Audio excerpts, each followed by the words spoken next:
We might move on then to our second speaker, who is Professor Fiona Lovatt. Fiona is the clinical lead of the Royal College of Veterinary Surgeons knowledge-led initiative, which is Farm Vet Champions, as well as being a sheep veterinary member of RUMA, which is deals with the responsible use of medicines, a target task force. She's a European recognised specialist in sheep health and production, clinical associate professor at the University of Nottingham, and a past president of the Sheep Veterinary Society. Fiona runs the sheep veterinary consultancy business Flock Health Limited, which works collaboratively with veterinary practitioners, farmers, processors, retailers, and pharmaceutical companies in both the UK and abroad. She is particularly passionate about getting proactive veterinary involvement on UK sheep farms, particularly enthusing both vets and sheep farmers to interact better through proactive individual flock health planning and flock health clubs. Fiona is well known to many sheep farmers and vets around Ireland. She's been a regular speaker at various meetings and conferences. I'm told she's always an engaging and passionate speaker, and I'm looking forward to learning more about the Farm Vet Champion Initiative. So could I pass over to you, please, Fiona? Thank you for that introduction. So, Farm Vet Champions. So, as guardians of animal welfare and animal health, practicing vets are very firmly at the centre of how, why, and when antibiotics are used on farms. And I'm speaking from a background of this impending issue that will be no surprise, and the Minister mentioned it just earlier as he spoke, that indeed back in 2016, the O'Neill report gave this warning that by 2050, we could expect up to 10 million human deaths each year due to antimicrobial resistance, which even in the midst of our current global pandemic, these figures really focus the mind. But it's not just a human issue, it's something that's happening on our farms as well. So please forgive me as a sheep vet for immediately jumping into a sheep example. But this is some work that a colleague, Jennifer Duncan at the University of Liverpool, they wrote a letter to the Vet Record a couple of years ago. And these are just 6 farms pictured here. And it's looking at susceptibility of E. coli. So E. coli is a common bacteria found in all farms, but anyone here who has anything to do with lambing sheep will know that historically large numbers of farmers have treated large numbers of baby lambs with antibiotics to prevent watery mouth, which is caused by E. coli. And you can see from this pictures here, particularly farm 4 and farm 9, there are this whole list of antibiotics here, of which there are some, this is Sinulox, Baytril, Spectinomycin, oxytetracycline, commonly used antibiotics. And we've got farms where they've got large numbers of those antibiotics are not usable against E. coli. There's nowhere else for that farmer to turn if he's got an E. coli problem, because and some of these antibiotics, particularly the enrofloxacin, marbofloxacillin, they are critically important for human health as well as for sheep health. So that sort of sets the scene. But we've made a load of progress. We've made a load of progress in the UK over the last 5 years, and quite rightly, the veterinary profession is very proud of this. The livestock industries we've demonstrated a reduction in our use of antibiotics, but I have to say it's largely been evidenced in the pig and poultry industries, and it would actually be fair to say so. Here in the UK, we have between 70 and 80,000 cattle and sheep farmers, and we need to move this rhetoric from the level of national headlines and reductions to actually where is it at farm level, or indeed in the hands of we have 5,500 farm vets, and they can influence every single time an antibiotic is prescribed on farm. And that's in every lambing shed, every dairy parlour, every shed where rearing Christmas turkeys. we've got farm vets in those situations and need to be making a difference. So that's where Farm Vet Champions came in. It's a huge veterinary collaboration across all livestock, UK livestock sectors. Every one of the logos at the bottom represents somebody who's on our steering groups, organisation that contributed to our learning platform. So it's led by the charity RCVS Knowledge, and it's been funded by the UK Veterinary Medicines Directive. I can honestly say, if you had logos from each of our stakeholders, you would not be able to decipher them on the slide. So I don't think there is one livestock veterinary association or organisation that hasn't been involved in some way or other, and that's including each of the 4 devolved nations making up the UK. So fully behind it, and basically we've divided it into 2 phases. So phase 1 delivers 20 hours of directly applicable CPD training, specifically targeted towards general practitioner vets, and specifically, I have to say, working in UK farm practice, but not in any way restricted to people in the UK. You can sign up there's free access for all veterinary professionals, for all vet students, for all practice support staff. And we've got a range of modules. We've got the absolute need to know introduction to medicines, and some of that will have UK specific legalities in it, but far bigger part of it are species specific modules. So we've got cattle, goats, pigs. Cattle, we've got young stock, dairy and suckler module, and poultry, we've got laying hens, backyard, so turkeys ring for Christmas, and game birds. And then probably the section that I'm most excited about is the communications and behaviour. So that's looking at vet behaviour, and it's looking at farmer behaviour, and it's looking at the communications between vets and farmers. And that's little modules of 15 minutes each, little sections from a number of different contributors, looking at why, how, and how we communicate, why we have the attitudes we do, and why we behave in the way we do.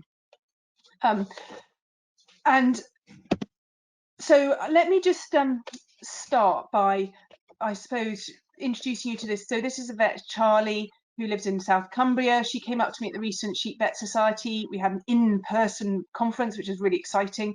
She came up to me and she just said, you know, how she'd enjoyed accessing the training, how it worked out with her life in practice, that she could fit it in. It's just free to access online from home, and short sections to undertake the training. So that's just an example. And the training is not, what antibiotic do I turn to? It's much more holistic than that. So we go way back. How can we prevent ever needing to use an antibiotic? How can we work with the farmer to plan ahead? That is using your vet. That's getting your diet right. That's making sure they're in the right body condition score. That's taking records and making sure you've got good data to make good decisions. Then how can we prevent disease? And that could be ensuring that the environment is sheltered, that the shed is clean, well bedded, that there's no drafts, it's well ventilated, the equipment's hygienic and appropriate. And then finally, protect. So how do we protect the flock or herd? Now, for adults, that could be which vaccinations are appropriate.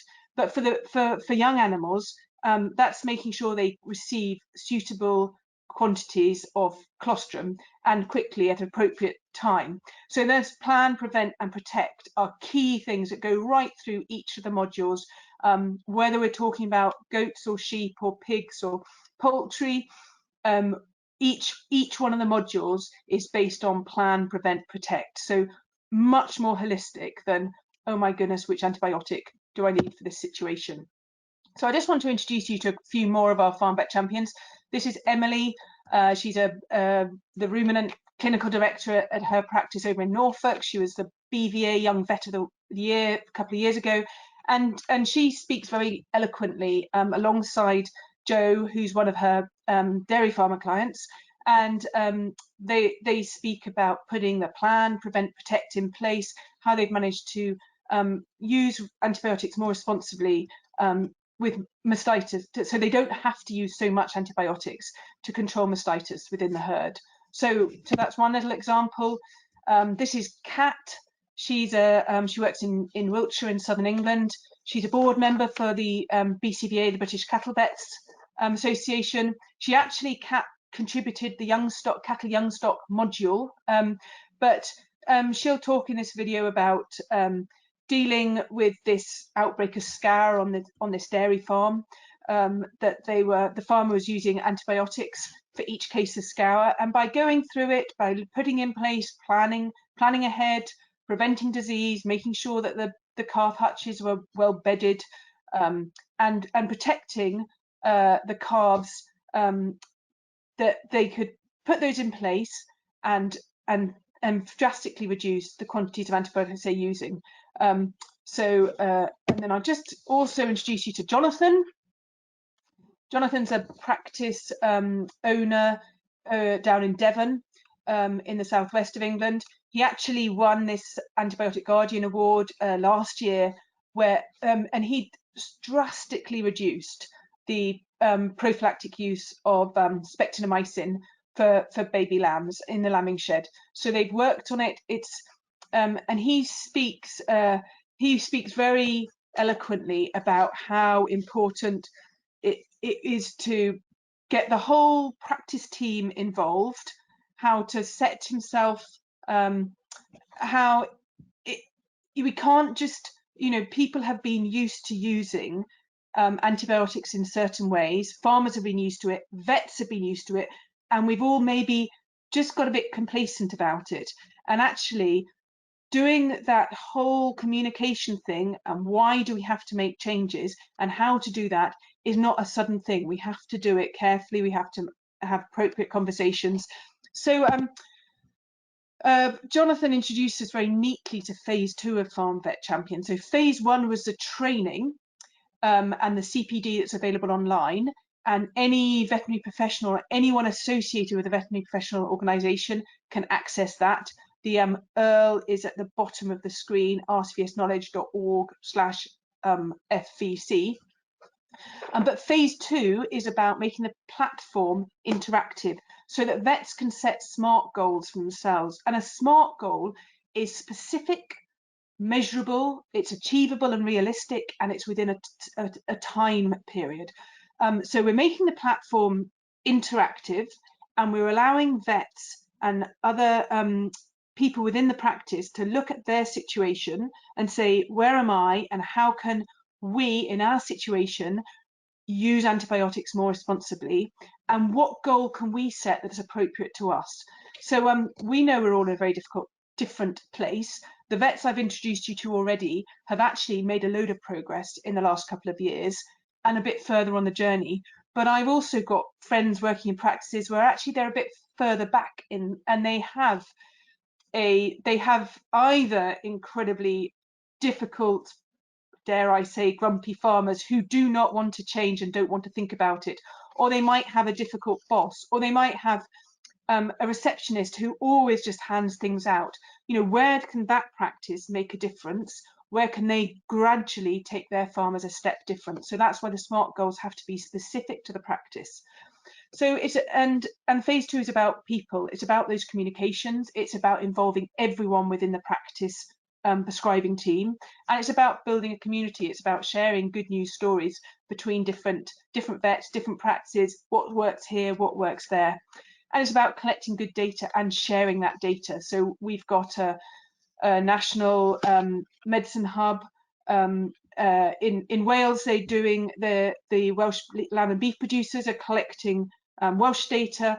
We've got the Levy Board in England has got a hub where we're collecting in data, and we need that. We need to be able to demonstrate where we're at, how well we're doing, so we can show the rest. We can show the government, we can show the rest of the country, we can show the rest of the world where we are with our antibiotic usage. So all those are important, and they're in phase 2.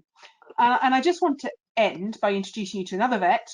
This is Harriet. She works down in the southwest in Cornwall, and Harriet came and introduced herself to us to say she'd really engaged with the programme, she'd accessed the training, and she was so inspired with the communication modules that she'd actually got the rest of her practice group involved in those same modules, sharing that, and that is what Farm Vet Champions about. So it's about showcasing the great livestock, that good vet farmer relationship, and leading to positive change. So we want to share these good news stories. We want to build a community of Farm Vet Champions, and we want to motivate every vet, every member of every farm practice livestock team to be actively setting goals and taking positive action towards improving their stewardship, and so we can all use antibiotics responsibly.